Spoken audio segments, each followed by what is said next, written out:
اعوذ باللہ من الشیطان الرجیم بسم اللہ الرحمن الرحیم۔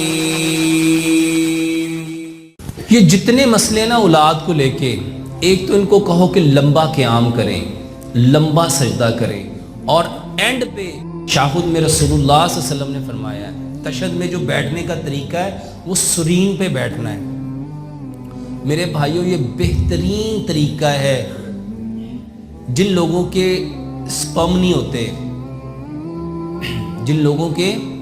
جن کو سپرماٹوریا یا ایزوسپرمیا بیماری ہے، جن کے سپرم ویک ہو جاتے ہیں، کمزور ہو جاتے ہیں، میرے بھائیوں ایک تو وہ لمبا قیام کریں، اور قیام میں ایک بات ذہن میں رکھیں، جو کام آپ کر رہے ہو نا اس کو سب سے پہلے سمجھو میں کر کیا رہا ہوں۔ ہوتا کیا ہے، انسان کام کوئی کر رہا ہوتا ہے اور اس کا دماغ کہیں اور چل رہا ہوتا ہے۔ میرے بھائیوں جس کی یہ کیفیت ہوگی نا اس کا وہ قیام اس کو کبھی فائدہ نہیں دے سکتا۔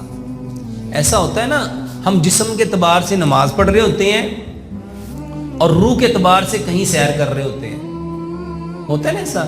ہم مسجد میں ہوتے ہیں، میرے بھائیوں کہیں ایسا نہ ہو کہ مسجدیں بھری ہوں پر اس میں ایک بھی نمازی نہ ہو، مسجدیں بھری ہوں مگر اس میں ایک بھی۔ سائنس نے اس بات کو کہا کہ بہت سارے لوگ ایسے ہوتے ہیں وہ بیٹھے کہیں اور ہوتے ہیں اور ان کے دل اور دماغ کسی اور دوسری جگہ پہ ہوتے ہیں۔ نماز میں یہ جتنے لوگوں کو یہ مسئلہ ہے نا کہ ان کی نسل نہیں بڑھ رہی، ان کی پشت نہیں بڑھ رہی، میرے بھائیوں انہوں نے اپنی پشت کو قائم ہی نہیں کیا۔ ان کو لمبا قیام کراؤ۔ سوچو اس کو نا قرآن سے سمجھو، قرآن سے۔ اس میں ایک تذکرہ ہے ایک شخص کا، وہ نبی ہیں، وہ جب اپنی عمر کے اس حصے میں پہنچے جب ان کی ہڈیاں کمزور ہو گئی، انہوں نے اپنے رب کو پکارا اور کہا کہ اللہ مجھے وارث چاہیے، مجھے وارث چاہیے۔ جب زکریا علیہ السلام نے پکارا تھا تو ان کی عمر کتنی تھی؟ ان کی ہڈیاں کمزور ہو چکی تھی اور ان کی بیوی بھی 5 تھی، انفرٹائل تھی۔ رب نے بیٹا دیا؟ میرے بھائیوں سب کچھ ملتا رب سے ہی ہے۔ انہوں نے کیا کیا؟ اپنے رب کو پکارا۔ تو میرے بھائیوں نماز میں ہم بھی کیا کرتے ہیں؟ کس کو پکارتے ہیں؟ اپنے رب کو۔ لمبا قیام کراؤ، ان کو لمبا رکوع کراؤ، ان کو لمبا سجدہ، انہیں کو 5 منٹ کا قیام کرو، 5 منٹ کا رکوع کرو، 5 منٹ کا سجدہ کرو۔ ایک رکعت کتنے منٹ کی ہو گئی؟ تو 2 رکعتیں کتنے منٹ کی ہوں گی؟ انہیں کو 30 منٹ صبح، 30 منٹ دوپہر، 30 منٹ شام۔ واللہ کر کے دیکھو، 2 باتیں ہیں، یا ہونا ہے یا اور نہیں تو پہلے بھی نہیں ہے۔ اور سچ بتاؤ اللہ کے سوا کوئی اور تمہارا کوئی کام کر سکتا ہے؟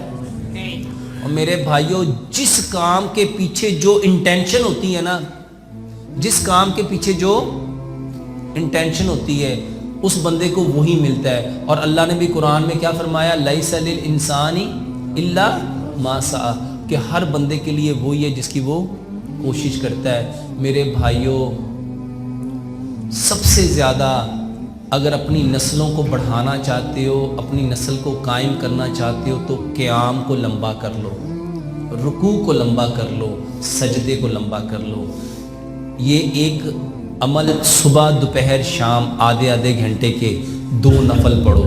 اور اس کے ساتھ میں اکثر ایک بات کہتا ہوں، جو تخم ہے نا وہ تخم کو تقویت دے گا، بیجوں کو تقویت دے گا۔ اور بہترین بیج بادام ہے، کاجو ہے، پستہ ہے، اخروٹ ہے، یہ جو چاروں مغز ہیں جس میں کدو کے بیج ہیں، خربوزے کے بیج ہیں، تربوز کے بیج ہیں، کھیرے کے بیج ہیں۔ میرے بھائیوں یہ بہترین اللہ سبحانہ وتعالی کا انعام ہے۔ بیج استعمال کرو، اور میرے بھائیوں وہ چیزیں استعمال کرو جو پیارے پیغمبر جناب محمد صلی اللہ علیہ وآلہ وسلم کو پسند تھیں۔ وہ دودھ تھا، وہ شہد تھا، وہ زیتون تھا۔